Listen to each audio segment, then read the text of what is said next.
اعوذ باللہ من الشیطان الرجیم، بسم اللہ الرحمن الرحیم۔ السلام علیکم ناظرین و سامعین۔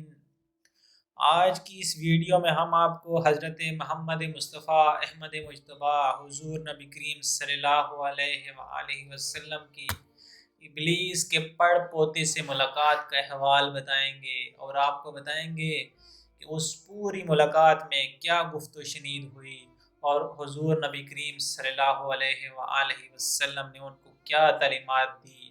لیکن اس ویڈیو کی ڈیٹیل میں جانے سے پہلے میری آپ سے التماس ہے کہ ہمارے چینل کو سبسکرائب کیجئے، ویڈیو کو لائک کیجئے اور شیئر کیجئے۔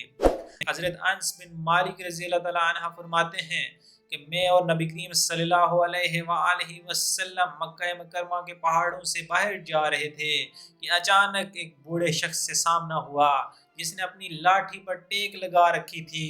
نبی صلی اللہ علیہ وآلہ وسلم نے فرمایا اس کی چال ڈھال اور آواز جنوں کی سی ہے۔ اس نے کہا ہاں آپ کا اندازہ صحیح ہے۔ تو نبی کریم صلی اللہ علیہ وآلہ وسلم نے دریافت کیا کہ تم جنوں کی کس گروہ سے ہو؟ اس نے کہا میرا نام حامہ بن حیم بن لاکس بن ابلیس ہے۔ نبی کریم صلی اللہ علیہ وآلہ وسلم نے فرمایا میں تیرے اور ابلیس کے درمیان صرف 2 پشتوں کا فاصلہ دیکھ رہا ہوں۔ اس نے کہا ہاں آپ کی بات درست ہے۔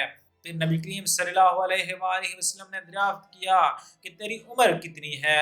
اس نے کہا اے اللہ کے رسول صلی اللہ علیہ وآلہ وسلم میری عمر دنیا کی عمر سے کچھ سال ہی کم ہوگی۔ جس رات قابیل نے حابیل کو قتل کیا تھا ان دنوں میری عمر چند برس کی تھی۔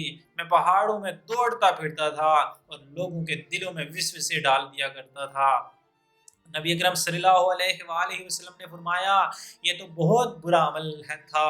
اس جن نے حضور نبی کریم صلی اللہ علیہ وآلہ وسلم سے کہا مجھے ملامت مت فرمائیے کیونکہ میں ان لوگوں میں سے ہوں جو حضرت نوح علیہ السلام پر ایمان لائے تھے اور ان کے ہاتھوں توبہ کر لی تھی اور دعوت دین کے کام میں ان کے ساتھ تعاون کیا تھا۔ اس کے بعد وہ جن خود بھی رویا اور ہمیں بھی رلایا۔ اس جن نے کہا اللہ کی قسم میں بہت شرمندہ ہوں اور میں اللہ کی پناہ مانگتا ہوں اس بات سے کہ میں جاہلوں میں سے ہو جاؤں۔ اور میں نے حضرت ہود علیہ السلام سے ملاقات کی اور ان پر ایمان لایا، اور اسی طرح میں نے حضرت ابراہیم علیہ السلام سے بھی ملاقات کی، اور جس وقت حضرت ابراہیم علیہ السلام کو آگ میں ڈالا جا رہا تھا میں بھی ان کے ساتھ تھا، اور جب حضرت یوسف علیہ السلام کو کنویں میں ڈالا جا رہا تھا میں ان کے ساتھ تھا، اور حضرت یوسف علیہ السلام سے پہلے اس کنویں میں پہنچ گیا تھا۔ اسی طرح میں نے حضرت شعیب علیہ السلام اور حضرت موسیٰ علیہ السلام سے بھی ملاقات کی تھی، اور اسی طرح میں نے حضرت عیسیٰ علیہ السلام سے بھی ملاقات کی تھی، اور حضرت عیسیٰ علیہ السلام نے مجھ سے کہا تھا کہ اگر تمہاری ملاقات محمد مصطفیٰ احمد مجتبی صلی اللہ علیہ وآلہ وسلم سے ہو تو ان کو میری طرف سے سلام کہنا۔ چنانچہ میں نے ان کا پیغام پہنچا دیا اور میں آپ پر ایمان لایا۔ بس نبی اکرم صلی اللہ علیہ وآلہ وسلم نے فرمایا عیسیٰ علیہ السلام پر سلام ہو اور تجھ پر بھی سلام ہو۔ اے حامہ تیری کیا حاجت ہے؟ اس جن نے عرض کیا حضرت موسیٰ علیہ السلام نے مجھے تورات سکھائی تھی اور حضرت عیسیٰ علیہ السلام نے مجھے انجیل سکھائی تھی، پس آپ صلی اللہ علیہ وآلہ وسلم مجھے قرآن سکھا دیجئے۔ چنانچہ نبی اکرم صلی اللہ علیہ وآلہ وسلم نے اس جن کو قرآن مجید کی تعلیم دی، اور ایک روایت میں ہے کہ نبی اکرم صلی اللہ علیہ وآلہ وسلم نے اس جن کو قرآن کی 10 سورتیں سکھائی دی۔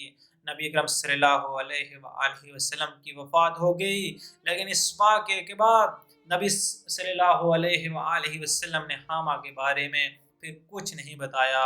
ہم سمجھتے تھے واللہ عالم وہ زندہ ہے یا وہ وفات پا گیا ہے۔ ہماری آپ سے التماس ہے کہ ہمارے چینل کو سبسکرائب کیجئے، ویڈیو کو لائک اور شیئر کیجئے۔ جزاک اللہ۔